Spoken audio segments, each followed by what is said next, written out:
Здравейте! Днес искам да ви представя един доста интересен аромат, който отдавна дебна да закупя на някаква по-прилична цена. И най-после ми се появи в сайта Parfum.bg, където изскочи буквално за един ден на хубава цена и веднага го взех. Така, Amouage Purpose. За любителите на нишевите аромати, предполагам, знаят марката на Amouage. Слави се с доста силни аромати, подправкови, тамянови, доста трайни и доста квалитетни, така да се каже. Разликата между нишовите и дизайнерските парфюми е според мен в качеството, тъй като дизайнерските брандове се занимават с много различни неща, като започнем дрехи, чанти, аксесуари, обувки и между другото парфюми там не се влага толкова страст, не се влага толкова висококачествени материали в производството на парфюмите, въпреки че цените са доста скъпи на дизайнерските парфюмите. Така, парфюма Amouage Purpose 2023 година се появи на пазара. Отскоро го помирисах и много ме грабна. Имам и други на марката, но това е от доста хитовия парфюмерист Quentin Bisch, като връхните нотки тук са бергамот, розов пипер, тамян, пименто, което е вид люта чушка, сърдечница, роза, ветивер, сандалово дърво, папирус и любимата на Quentin Bisch Акигала Wood. Така, в момента ще ви направя съпричастни с отварянето на аромата. Както казах, закупих го от Parfum.bg на топ цена и съм много доволен от факта.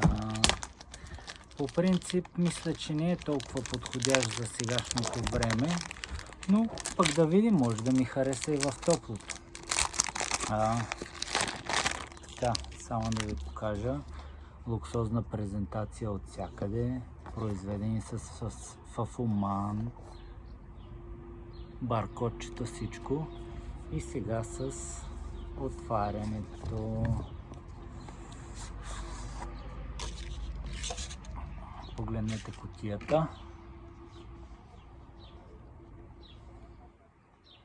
И сега самия парфюм.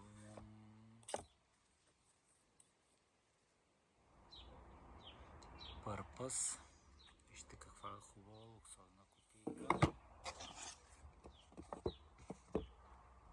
Самата бутилка е доста изящна също.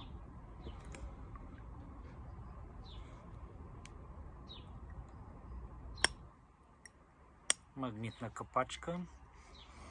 Лукс от всякъде.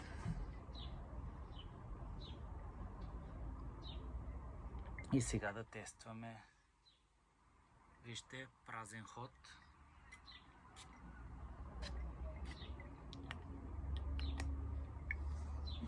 И сега да усетим самия аромат, който въпреки всичко аз знам как мирише, но да видим, може да ме изненада.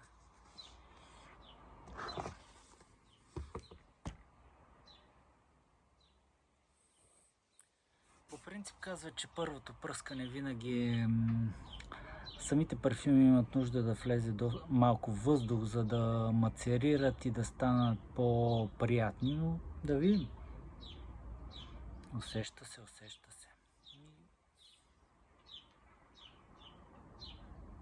Така, тук усещам пушъка, който идва от тамяна.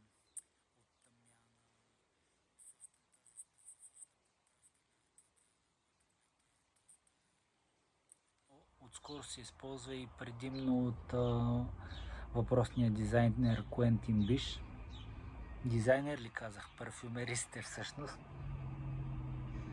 Ами да, доста е тежичък. Може би няма да е подходящ за топлото време, но да видим. Усеща се. Така много съм доволен от избора, който направих и Надявам се да съм ви показал един интересен аромат, който може да пробвате и ако ви хареса да си закупите. Както казах, Парфюм БГ пускат редовно топ цени на доста интересни брандове. Благодаря ви и хубав ден!